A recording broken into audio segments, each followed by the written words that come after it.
mbokk yi rafetlu ànd beeg programme mu ITV dal leen jàmm ci jotaayu njolloor si li ci gën a fës bokk na ci nag li nga xam ne moo jëm ci fitnaal ak xoxatal gi ñuy teg jigéen ñi fii ci réew Sénégal ab kuréel gi nga xam ne moo làmboo xeex bi daal di def xayma digganteeg weeruk janvier ak novembre atum 2019 lu ëpp juróom-ñaari téeméeri doomi aadama di ay jigéen sàkku nañu leen fukk ak ñeent ci ñoom ñu faat leen gannaaw ba ñu leen sàkko dip xibaar goo xam ne kuréel gi moo ko xam ne cib ndaje beneenub ndaje bi la yoon nag ñi sekk ak itam jiite li nga xam ne moo di ay télévision fi ci réew Sénégal sabab li nag waxtaane bàyyeekoo gi ji bàyyeekoo ci wàllum analogie dem ci numérique rawatina nag fexe xool li nga xam ne nag moo di gàllankoor gi jamono ji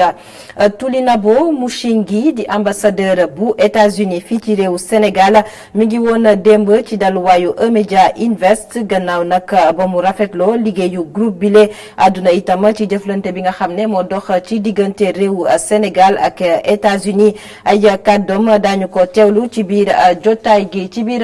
gi ponk gu mujj gi Cheikh Sall lañ ci àndal mu jàngatal ñu li yéene kay yi xëy fasal tey ji yemoo ko talaata fukki fan ci weeru décembre atum 2019 mbokki bisimila ci jotaayu njolloor si.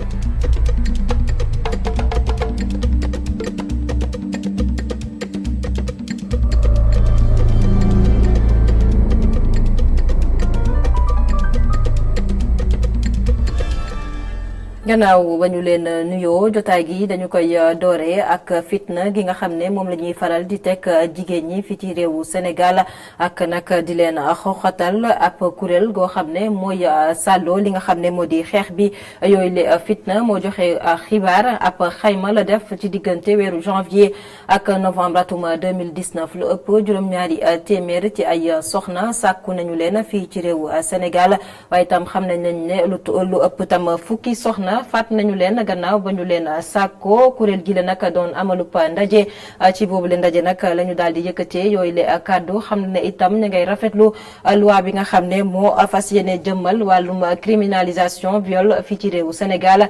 ci bile ndaje dañ ciy teewlu suñu reporter Mamadou Lamine Fatiya. ay xayma yi nga xam ne ragallu na bu baax a baax mettital yi nga xam ne ñu ngi koy def jëmale ko ci góor ak jigéen doon na li nga xam ne ñëpp war nañ see jóg taxaw xeex ko. ñu gis ne depuis ñu ciy wax ak nekk ci ba léegi rek violence gën a rek mën ni rek lu tëcc rek taxaw rek ci sunu kanam xam nga at yii rek nga xam ne si 2018 ak léegi ñu ngi recensé juróom-benn téeméer ak juróom-benn fukk ak juróom-ñetti violence yi nga xam ne violence sexuelle la te ñu ko jëmale di ay tuut tànk ak juróom-ñaar téeméer. ak juróom-benn yu nga xamante ni kooku ay jigéen ñu nga xam ne dañ leen a agressé sexuellement maanaam làmbatu leen wala ñu jéem leen a am sàkku wala sax ñu sàkku leen mais gis nga at mii rek nga xamante ni si diggante janvier ak 2019 gi ak novembre 2019 gis nañu day ne fii day ci jigéen ñi fukki jigéen ak ñeent ñu rey leen te ñoom ñëpp ñu rey day dañ leen doon sàkku ñii dañ leen a sàkku ñii dañoo ñëw doon leen jéem a sàkku ñu bañ opposé wu ak ñoom ñu rey leen te gis nga ci fukk yooyu ak ñeent am na ca ñett ñu nga xam ni ay tuut tànk lañu diggante fukki at ak benn ak fukki at ak ñeent mais mu am te it nag ay ñu nga xamante ni si ñoom ñu ngi toll ñaari jigéen ñu nga xam ni ñu nga ca toll ci diggante xam nga ni loolu doy na waar. criminalisation bu ñu def si ñu ñuy sàkku doon na jéego bu rëy ci xeex méttit yu ñuy def jigéen yi lay kuréel yi di ko rafetlu te di wax nañu gunge bu baax a baax ñi nga xam ne ñoom la dal. waaye nañu fexe ba nga xam ne projet de loi boobu ñu nag ñu ngi koy jàngat bu baax te dinañ ci wax ne nañ ci jël ay mesures d'accompagnement ba nga xamante ni si boo lëggee loi bi dañ ko mën a appliquer waaye kat buñ ca jógee it na am ay mesures ndaxte ki nga xam ne si moom la ñu sàkk wala victime bi nga xamante ni moom moo taxaw ñu dal ci kawam gis nga kooku dafa daal di soxla une prise en charge sanitaire dafa soxla it une prise en charge bu nga xamante ni si day taxaw psychosocial ndax xam nga ni mos ku nga xam ne dañ laa sàkku noonu yow xam nga ni àndatoo sax ak sa fit àndatoo sax ak sa sago. toll nañ ci fanweer ak ñeenti organisation yu nekk ci société civile bi jóg taxaw ngir xeex bépp mettital bu jëm ci jigéen wala góor ñoom ñëpp jóg ngir tabax askan bi nga xam ne mettital amu ci boole ci ñoom ñëpp joxante seen loxo ngir wax ne mettital yi doy na sëkk. Mamadou Lamine Fati teewoon na ci bile ndaje coordonnateur bu ONU Femmes fii ci réew Sénégal di Dieynaba Wane Ndiaye moom nag dogu na ngir jàppal tànk soxna yi nga xam ne ñooy xeex mettital gi ñuy mettital jigéen ñi fii ci réew Sénégal moom coordonnateur bi dañ koy teewlu Dieynaba Wane Ndiaye ci micro Mamadou Lamine Fati. ONU Femmes mooy mbootaayu xeet bi nga xam ne taxawaayu jigéen ñi moo ko tax a jóg ak xeex lépp loo xam ne mooy nooteel pour jigéen fii ci Sénégal nag dañu am mbégte ci jàppale CISC bi nga xam ne moo taxawal fanweeri organisation ak ñeent nga xam ne ñoom seen taxawaay yëpp dañuy xeex lépp loo xam ne dafa nekk ci noot jigéen ak métital ko donc ci loolu fi ñu toll tey ci campagne la ñu nekk campagne bi nga xam ne Nations Unies moo ko lancé at mu ne 25 novembre ba 10 décembre dañuy taxaw xeex li nga xam ne mooy violence tey jii ñu ñëw ànd ci ak CISC bi fii ci Guédiawaye nga xam ne bokk na ci sensibilisation maanaam waxtaan bu ñuy def ak xeet bi ak itamit nañ leen di ñaaxee ñu jéem a taxaw ci li nga xam ne mooy violence yi nga xam ne dal na. jumtukaayu xarale yu yees yi ak njeexital yi mu mën a am ci dundini doomi aadama yi rawatina ñi di tuut tànk yi ak la ñuy jëfandikoo di ay réseaux sociaux ay kàddu daal di jip di ñaawlu nag yile doxalin ci biir réseaux sociaux yi dem sax ba kilifa yi nga xam ne ñoom ñoo yore yooyu le jumtukaay ñoom itam daal nañ cee àddu waral nag ñu sampaab laaj fii ci réewu Sénégal ana gan yoon la ñu mën a jaar nag ba ni ñuy jëfandikoo lii di Facebook ak lu demee ni mel mën kaa jaarale ci yoon rawatina ci tout tànk yi Tidiane Cissé. Facebook, Twitter, YouTube wala WhatsApp yi lay xarale yu bees dañuy manipuler li nga xamante ne moom mooy xalaat utilisateurs yi xalaat bu mel nii bëri na ñi ko jàpp rawatina ñiy liggéey ci Silicon Valley nekk kër xarale yu bees yi ci réewum Amérique. loolu boo ko gisee léegi ñi nga xamante ne ñoo nekkoon ci base création wu réseaux sociaux yooyu dañoo seetlu ni réseaux sociaux yi léegi. niñ ko yaakaare woon utilisation bi nga xam ne ñoom biñ koy créer loolu lañ ko jagleeloon léegi dañ ko ëlbati li ñuy wax maanaam dañ ko ëlbati ba nga xamante ne ñoom li ñu xalaatoon ni moom la war a jariñ mi ngi jariñ leneen léegi boo seetloo réseau social léegi lan la gën a nekk plateforme pour tasaare ay xibaar yoo xam ne du dëgg ndax doomu aadama yi. waaye tey jii yi lay xarale yu bees am nañ place bu am solo ci dundinu askan wi. tax nañu bëri jàpp ni mënuñoo nekk sans ñu jëfandikoo yile xarale yu bees. bon j'avoue que moi man wax dëgg fa yàlla mënuma nekk sans jëfandikoo yile xarale yu bees ndaxte dama am ay mbokk ci bitim réew te damay jëfandikoo xarale yu bees yi pour mën a waxtaan ak ñoom. réseaux sociaux je n'ai pas de nouvelles. ñun réseau social bokkul ci suñu culture daf ñu fekk. lim ñu fi fekkee nag moo xaw a doy waar ndax niñ ko jëlee ñun itam du li tax ñu créer ko. tey da ngay gis bu ñu demee ci xew sax wala bu ñu waree lekk premier réflexe bi mooy yëkkati sa téléphone snap wane ne yaa ngi lekk wala wane ne yaa ngi am lu ngay dund alors que bu njëkk ba bu ñu moment yooyu noonu ay moment privilégié la woon que famille yi retrouvé wu mais da ngay gis tey bu ñu ñuy toogee kenn du wax ak kenn ñëpp dañuy yore seen ay téléphone di filmer lu ñuy lekk. ngir aar boppam ci manipulation réseaux sociaux yi jot na kenn ku ne moytu ci ñi muy jëfandikoo yile xarale yu bees. dafa jot léegi ñi nga xamante ni ñi ngi yëngu ci domaine bi yëpp ñu am li ñuy tuddee utilisation rationnelle nga xam ne utilisation boobu dafa xam ne jëmtuwaay bi ñu koy defee dafa war a tegu ci xel que nit ñi aussi xam ñoom ñi koy def yan mécanisme la ñuy utiliser pour.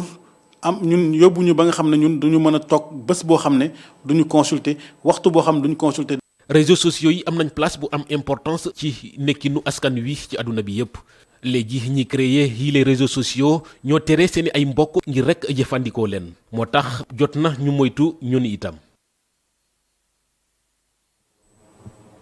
Tidiane Cissé na ma leen ko junjee woon ci bopp xibaar yi di ndaje bi nga xamante ne amal nañ ko démb ñaka sekkoon nag di njiital chaîne télévision fii ci réew Sénégal la ñu doon waxtaanee nag di bàyyeekoo ga ñuy bàyyeekoo ci wàllum analogie dem ci numérique bi la ndaje nag ñu amal ko ci teewaayu jorin bi ñu denk wàllum communication ak aada ak cosaan beneen ponk boo xamante nag yitteel na ñi jiite groupe de presse yi rawatina télévision yi moo di gan yoon la ñu war a mën a jaar naka ba indi saafara ci yéexaay gi ñuy nemmeeku ci dem ci wàllum numérique fii ci réewu Sénégal boobu leen ndaje itam teewoon na ci Alioune Guèye. ay taskatu xibaar doon waxtaan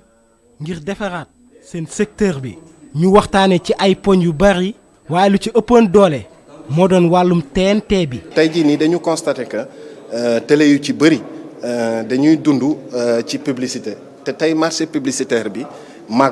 màgg yooyu te ñi ciy def xaalis amuñu ci bët donc ñun li ñuy def nii ci suñu liggéey mooy may leen ñu am bët wax leen avantage yi nga xamante ne TNT bi mbaa TDS dina ko indi ci ni ñuy yóbboo signal bi ci fépp ci Sénégal ba nga xamante ne dinañ ci mën a bénéficier. ñi jiite groupe de presse yi mel ni ku am mbëbët bu ñuy wax nguur gi. Il devrait donner le meilleur exemple parce que nous. tey ñun suñu bëggoon diffuser ca France gouvernement ba daf ñuy laaj ci convention bu ñuy signé ak état bu Sénégal moo tax man li ma mënul comprendre mooy canal nan la mënee ñëw bëgg a indi beneen chaîne suñu yëf kay tur bi firndeel na ko. lënt bi mooy que ni li ñu bëgg mooy ñu firi ñu mbaa ñu lett ñu ci wàllu TNT bi kañ la ñuy def basculement bi kañ la ndaxte depuis 2015 ñu ngi waxu TNT. am na sax ñoo xamante ni Sénégal moo leen ci jiitu woon joxe nañ fi exemple Burkina Faso ñooñu raw fuuf tey gi loolu donc nañ ko wax diggante état bi ak Excaf il faut ñu wax ñu kooku kañ la mën doon. basculement bi dafa nekk loo xam ni ci réew yëpp la am c'est vrai que ñun ñoo ko njëkk a lancé mais ñun tamit dañu amoon benn modèle économique boo xam ne daf ñu xaw a tënk tuuti parce que li ñu bëggoon xëy na dafa gën a yomb c'est-à-dire que am ko construire ñu exploiter. loolu nag xëy na moo ñu indil xëy na yenn jafe-jafe yi mais n'empêche contrat bi ñu signé ak kooku moom taxaw na ci pour respecter ko tey jii am na ci une partie du pays boo xam ne couvrir nañ ko am na ci ay décodeurs yu mat mais lépp matul. suñu dégloo ki jiite communication bi ci ministère de la culture et de la communication loi bi jëm ci wàllum publicité dañ ko war a yeesalaat. publicité dafa doy waar dafa large. loi bi ñu am buy tënk publicité yàgg na yàggaay boo xam ni même bu dul loon question de TNT sax dañ ko war a réviser parce que loi bi mi ngi daté ci 1983 boo xoolee ci code boobu wàllu tam-tam lañ doon wax ak xam nga yooyu dépassé nañ ko léegi ñu ngi ci beneen gamme. ñu dajaloo woon doon waxtaane rek lu jëm ci wàllum TNT ginnaaw bi ñu waxee ni dañuy jóge ci analogique dem ci numérique ci atum 2015 ñoom taskatu xibaar yi le mel ni ba tey gisaguñu mbir mi teg ci di xaar TNT bi dem fépp ci Sénégal. Alioune Guèye joriñ bi ñu denk wàllum communication ak aada ak cosaan àdduna itam ci li ni mel mu xam ne nag moo di TNT bi di wàllum numérique dina am taxawaay gu am solo ci télévision fii ci réewu Sénégal rawatina nag daal di soppi xar kanam gi dañu koy teewlu moom Abdoulaye Diop ci micro Alioune Guèye. Notre pays compte 17 chaînes de télévision publique privée. Avec l'avènement de la numérique. tey jile suñu réew am na fukki chaîne ak juróom-ñaar te lu ñuy jëm ci TNT bi dina indi coppite bu bees ci suñu télé yi que mu nekk ay images yu leer wala sax ay son yu baax. Et toutes ces chaînes seront captées partout sur l'ensemble du territoire national avec une meilleure qualité d'image et de son. dañuy àddu ci li nga xam ne moo soxal Guy Marius Sagna ak i ñoom ñi nga xam ne nag amaloon nañu lii di grève de la faim maanaam boobu xiifal gannaaw nag ba ñu leen tegee loxo ci manifester ga ñu doon amal ñoom Guy Marius Sagna daal dinañu deltu gannaaw ci boobule xiifal nga xam ne soobu woon nañu ci ñu fàttali ne la waraloon nag ñu teg leen loxo mooy manifester ga ñu doon amal ci mbeddu Ndakaar yi wutali palais de la République sabab li nag di yokkute gi ji jëmeeku ci njogu courant gi loolu nag lañ doon naqaru wala loolu nag ñu dem ca palais de la république ca grille loolee nag itam waral ñu daal di samp ab laaj ñeel nag kaaraange gi jëm ci palais de la république taxaw gi war ngir wattu kaaraange jiitu réew mi Macky Sall ci manifester boobu nag loolee nag waral itam ñu dàkk ki nga xam ne moo di commissaire bu fii di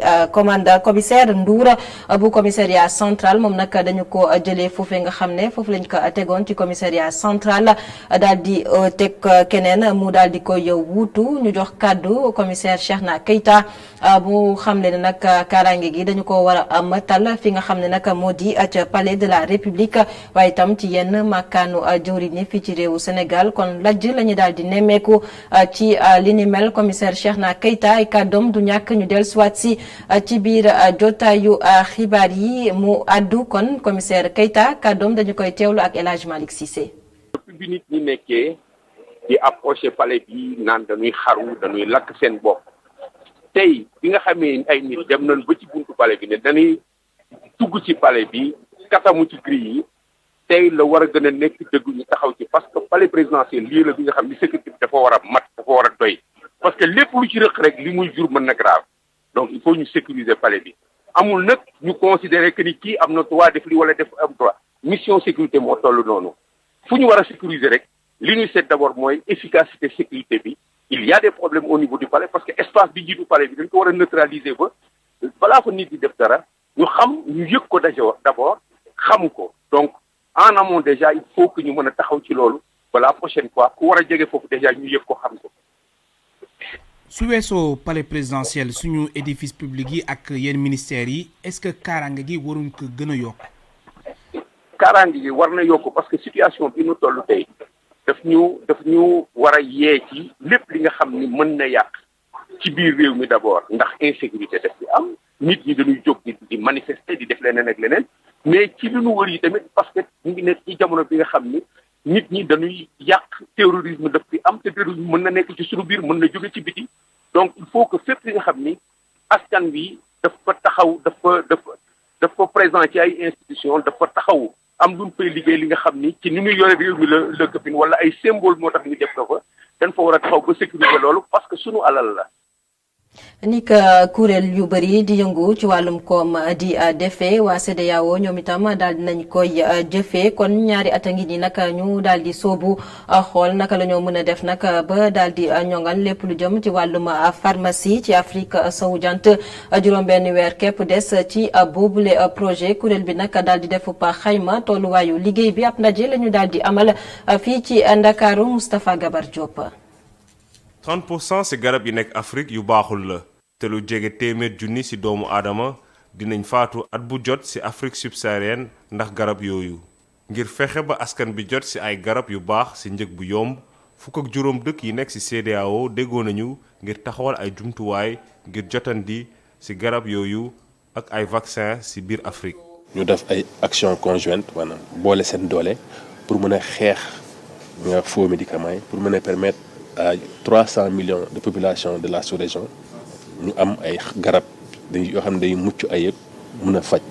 de qualité. ensuite beneen point bi mooy à terme dañoo bëgg garab yi ñuy utiliser suñu région bi ñu produire ko fii. jéego yu bees yooyu nag war na tax ñu am nu mu gënee ay jumtuwaay ngir xeex garab bu bon yi. donc maintenant dañoo gis ne dans la région ouest africaine suñu lëkkaloo boole suñu doole ci la ñuy gën a mën a xeex problème boobu muy problème des faux médicaments tamit suñu jàppalee suñu producteurs yi maanaam su fekkee benn sénégalais bu mel ni man mooy defar garab bi pour doomam sénégalais wala yaayam da papam dina si def kéemtalaay kattam pour mu nekk garab bu baax léegi loolu la ñuy jéem pour ñun ñi ñu defar ay garab pour africains yi nos enfants nos papas nos grands-papas ak nous-mêmes kon garab boobu dañ koy defar bu baax saytu ko bu baax loolu mooy initiative globalement de l'harmonisation. ci xalaatu banque mondiale bi nga xam ne moo dugal kopparam ci bile projet ci lu weesu 1 milliard franc CFA bile projet mënut a téye ni ci jënd garab yu bon yi bu fekkee sensibiliser wuñu leen. boo xam ni dafay wax ne li gën a am importance mooy rôle bi nga xam ne yéen ñi taskatu xibaar yi am ngeen ko pour mën a fexe yaay yeeg papi yeeg nit ñi bañ ko defati bañ jëndati garab fudul fi nga xam ne foofu lañ la fejee ndax ku xaw a am muus tuuti di nga war a mën a xam ne garab bi nga jëlee hôpital bokkul ak bi ngay jël ci mbedd bi. ci atum 2018 jaayum garab yu bon yi ci àdduna bi yëpp xayma nañ ko ci lu toll ci $200 milliards. Moustapha Gabar Diop dañuy yegsi ci nemmeeku gi nga xam ne ambassadeur bu réewu États-Unis amal na ko fii ci groupe E-Media Invest Tilinabo Mushingi mi ngi woon fii démb daal di nemmeeku kuréel fi nga xam ne nag moo di groupe E-Media Invest gannaaw nag ba mu rafetloo liggéey bi moom ambassadeur bu réewu États-Unis àdduna itam jëflante bi nga xam ne moo dox ci diggante ñaari réew yi leen di États-Unis ak réewu Sénégal dañu koy teewlu ak Aïssata Ndiaye. Le pétrole et le gaz c'est seulement un secteur. pétrole ak gaz secteur rek la te ñun bu fekkee ne visité ngeen suñu site web bi da ngeen gis ne ñun daanaka ñu ngi ci pàcc yu bëri ñu ngi ci benn relation boo xam ne dafay laal pàcc yu bëri te boo xoolee la ñuy def si biir ambassade bi dinañuy def agriculture ba yegg si li nga xam ne moo jëm si xarale yu gën a kawe yi si wàllum média ak wàllum communication daanaka ñu ngi nekk si pàcc yëpp ngir wan leen exemple yu gën a mag yi nga xam ne ñu ngi koy def solution yu bëri ñuy def comme genre Millennium Challenge Cooperation ak mboolem pàcc yi nga xam ne si la ñu nekk di ay compact yu bëri yoo xam te ne bi Sénégal dina ci dugal lu toll si $50 millions nga xam ne bu ko xaymaat boole ko liñ ciy def yëpp dina toll si $600 millions. Dans l'énergie. Vous avez visité les locaux de médias, vos impressions? ginnaaw bu ñu amee ay tànki nemmeeku si locaux yu média ma rafetlu naa li ma fekk lool ndaxte gis naa ne set na waaye tamit lu yees la waaye tamit am na ay machines yu yees am na ay xarala yu gën a kawe rafetlu naa ko lool waaye li ma gën a yéem dëgg li ma fekk moo di nit ñi nga xam ne ñoo fi liggéey ndaxte ay nit la ñoo xam te ni bi ay tur yu mag la yoo xam ne ñëpp xam nañ leen waaye tamit lëkkaloo gu ñu lëkkaloo ak ay ndaw di fexe ba li nga xam ne mooy seen xam-xam ndaw ñi gën see mën a jariñoo ñu mën a jokkalante boobule compétence yi nga xam ne moo jógee si mag ñi jëm si ndaw ñi te yaakaar naa loolu mooy li nga xam ne mooy toj pont bi nga xam ne moo am si diggante ñaari génération yi. Entre les différentes générations.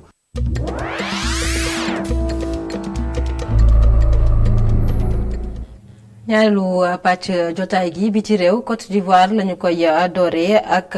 xeexoo bi nga xam ne kon xëccoo bi dox ba tey ci diggante ku jëkk politique gi ak ña fare ci nguur ga ñeel nag kuréel bi nga xam ne mooy saytu wàllum jongante politique ca réew ma di commission bi nga xam ne mooy may gët ay élection ca réewu Côte d'Ivoire gannaaw nag ba ñu ko daal di yeesalaatee ci weeru septembre bi ñu weesu ku jëkk politique bi ñoom ba tey ña ngay fësal seenu ñàkk ànd ak boobule kuréel lañu jàpp nag moo di kuréel gi dafay jàppal tànk nguur ga kon ku jekk politique bi nag dàkkuñu benn yoon nag dem ci kanamu yoon rawatina nag yoon yi nga xam ne ñooy saytu lépp lu jëm ci wàllum ak yelleefu dendo doomu aadama ci dendo Afrique ngir rek mu àtte leen ak bile kuréel waaye nag dafa mel ni seenu càkkuteef boobee ku jekk politique ba faree ca réew Côte d'Ivoire dañu ko daal di dàkkandija gannaaw Côte d'Ivoire ñu wutali ca Algérie waxtaane wàllum guerre ak ñi nga xam ne jot nañ fa doon ay élimaanu jëwrin bokk na ci Ahmed Yaya ak Abdel Malek Selal ñoom nag yoon dafa teg daan ci seenu ndodd Ahmed Yaya nag yoon teg ko fukki at ak juróom ci kaso fukk ak ñaar nag la daal di teg ki nga xam ne moo di Abdel Malek Selal keneen koo xamante nag yoon teg na ko daan di Abdel Salam Bouchraet moom mi nga xam ne nag ñaar fukki atu kaso lañu ko daal di teg li ni mel nag xew ca Algérie gannaaw nag jamono joo xam ne ñu nga fay waajal ay élection paluk njiiti réew bi la jogante politique nag ñu jàpp ko ci fukki fan ak ñaar ci weeru décembre atum 2019 juróomi candidat ñoo fas yéene samp seenu ndënd xool kan mooy wuutu ki fa nekkoon njiiti réew di Abdelaziz Bouteflika.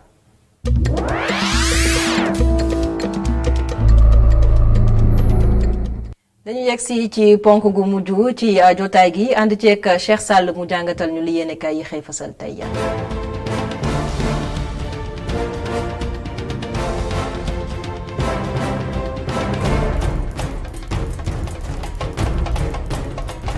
mbokk yi dal leen ak jàmm kenn du am fit ba ëpp fit ki nga xam ne moo di Marème Tandian moom mi fës si xët wu njëkku yéenekaay bi nga xam ne moo di L'As Quotidien moom Marème Tandian ni ki altine ba muy janook ñi nga xam ne ñoo di àttekat yu tribunal grande instance bu Ndakaaru ñoom lañ ko doon toppee mooy li ñuy wax usurpation d'identité maanaam jël identité jàmbur di ko wuyoo moom Marème Tandian mi la Sénégal naan mu ngi doon wuyoo naan moom jabaru procureur de la République la Serigne Bassirou Gueye. L'Observateur naan moom mii business woman la mooy koo xamante ni bii doon dugg si ay business Marème Tandian ci altine ji doon na janoog ñi nga xam ne ñoo di àttekat yu tribunal grande instance bu Ndakaaru ñu ko doon àtte nag si wàllum escroquerie ñi mu wuruj ñëpp nag njuuj njaaj leen yéenekaay bi naan ñu si ëpp nag ay jaaykat lañ ñoo xamante ni bii dañ doon fësal seenam njaay si internet bi ñoom ñëpp daanu si kanamam ginnaaw bi nga xamante ni bii gëmloo na leen ne moom si boppam mooy soxna sa procureur de la République Serigne Bassirou Gueye waaye loolu lépp nag si kanamu àttekat yi moom mii Marème Tandian weddi na ko ba seet wecci donte nangu na ne lekk na seen ab xaalis waaye nee na mosu leen wax benn yoon soxna sa procureur de la République la des si biir L'Observateur ak doomi Sénégal yi nga xam ne ñoo faatoo woon foofu si diwaanu Espagne léegi mu mat juróom fukki fan yoo xamante ni bii ñoom ñu ngi foofee ba léegi kenn mënu leen indi fii si réewum Sénégal seen i mbokk foofu si diwaanu Tambacounda nekk si njàqare bu baax a baax ndax ñoom ñi dara bàyyiwu leen fa lu dul ab xaalis boo xamante ni bii moom la ñu war a fay ngir ñu ñëw fii si réewum Sénégal waaye lim ba toll na si 900 euros maanaam juróomi millions suñuy koppar ay mbokkam nag mel ni mënuñoo fay boobule xaalis tax seen doom des foofee ba léegi si diwaanu Espagne léegi mu mat ñaari weer si jamono joojee Libération del siwaat si jee judewaat yi nga xam ne moo amoon si waaxi Nouadhibou ba doomi Sénégal yu bëri ñàkkoon seen bakkan mu ngi naan nag yoon teg na loxo kenn si ñi nga xamante ni bi moo jiite woon boobule trafic de migrants si diwaanu Gambie moom mi ñu teg loxo nag moo nekkoon cerveau bi bu ñu sukkandikoo si yéenekaay bi nga xam ne mu ngi ñuy fësal turam naan mu ngi wuyoo si turu Sana Marong foofu si diwaanu port bu Gambie lay liggéeyee moom mii nag li waral ñu jàpp ko bu ñu sukkandikoo si yéenekaay bi moo di benn enregistrement WhatsApp boo xamante ni bii moom la doon expliquer naka la def ba daal di recruter benn capitaine boo xam ne fii si réewum Sénégal la dëkk si diwaanu Mbour ak koppar yi nga xam ne moom la ko fay tax alkaati ya daat koy teg loxo. kër alkaati yi fii si réewum Sénégal am na ak coppandi goo xam ne moo si am laas yéenekaay ñëw naan dañoo sambule dëgg kay fi nga xam ne moo di police nationale commissaire central bu Ndakaaru remplacé nañ ko ka ko fa wuutu moo di El Hadji Cheikh Dramé moom Mamadou Ndour nag jamono ji nga xam te ni bii ñu ngi koy teggi foofe sa bopp commissariat central bu Ndakaaru yéenekaay bi mu ngi naan mu ngi nekkoon si benn plan de circulation ba daanaka sax yeggale na ko yéenekaay yu bëri nag jàpp ne mbirum Guy Marius Sagna mi nga xam ne dox na ay tànki ñaxtu ba yegg foofe sa diwaanu palais de la République moo tax ñu teggi ndombal tànkam enquête yéenekaay naan Guy Marius Sagna kay yóbbaale na commissaire Ndour ginnaaw tànki ñaxtu yi nga xam te ni bii amal nañ ko ba yegg si palais de la République tax na président de la République jël ab décret boo xam ne moo fa jëlee commissaire Ndour ci commissariat central bu Ndakaaru ka ko fa wuutu El Hadji Cheikh Dramé moo nekkoon ci AIBD yéenekaay bi naan am na yeneen i coppand yoo xamante ni bii dina am ci biir police nationale buñ sukkandikoo ci yéenekaay bi nga xam ne moo di enquête les éco naan jamono jooju ñu teggee commissariat central nag foofu ci biir kaso ba ñu fa teg loxo ñu ngi nekk ci ab xiifal bu métti boo xam ne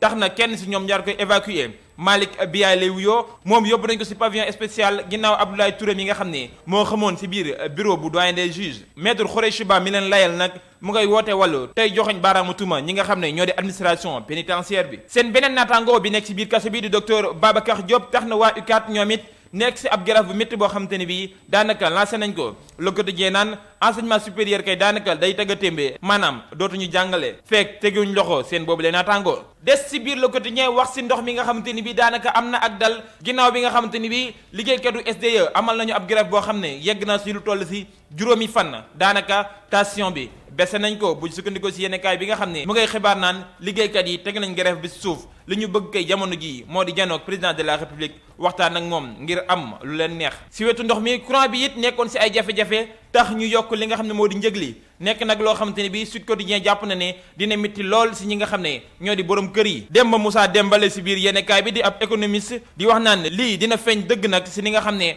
noonu la askan wi di dundee maanaam ci seen gafaka docteur Thierno Thioune économiste moom tamit ci diwaanu Fajek di ko feelu naan moom kay fexe ba ñëpp mën a jotandi ci courant bi dina doon loo xamante ni bii dina indi ak yokkute bu baax a baax wàññi li nga xamante ni bii moo di ñàkk gi diggante yokkum njëgum courant bi ak ndox mi nga xamante ni bii nekkoon na ci jafe-jafe ak yenn ci daara yi nga xamante ni bi yokk nañ ko tax na ba le témoin naan lu warook année sociale bi nga xamante ni bi doon nañ ko wax ci atum 2018 atum 2019 moom atum yokk dëgg la ci xalima ki nga xam ne moo di Serigne Saliou Gueye La Tribune moom mu ngi dikkaat ci jalt yi nga xamante ni bi moo am ci biir mouvance présidentielle bi ak kàddu yu ñagas yi nga xam ne Moustapha Cissé Lo yëkkati woon na ko ci fan yi ñu génn waaye dafay mel ni ki nga xam ne moo di Yakham Mbaye ñëw na ngir tontu ko yàq moom Moustapha Cissé Lo musiba ak mbelengaan ne ko moom mi maître centre dëgg la waaye yooyu la kàddu nga xam ne Yakham Mbaye yëkkati na ko yéenekaay bi de La Tribune dafa jàpp ne moom mi dafa gën a dugal rek ki nga xam ne moo di président Macky Sall maanaam mel ni koy wax ne Macky Sall ci boppam boppam dafay defar ay faveur ki nga xam ne moo di Cissé Lo jafe-jafe yooyu nag am si biir APR tax na Walf Quotidien dikk naan moom kay pagaay dëgg moo am si boobulee parti mu jox kàddu ki nga xam ne moo di Abdoulaye Ndiaye mi fi nekkoon député naan président Macky Sall kay moo war a am fulam jamono ji jëlaat parti bi si loxoom doxal dëgg ndax jafe-jafe yi yépp ñu mën see génn jërë ngeen jëf mbokk yi dig daje ba ëllëg incha allah.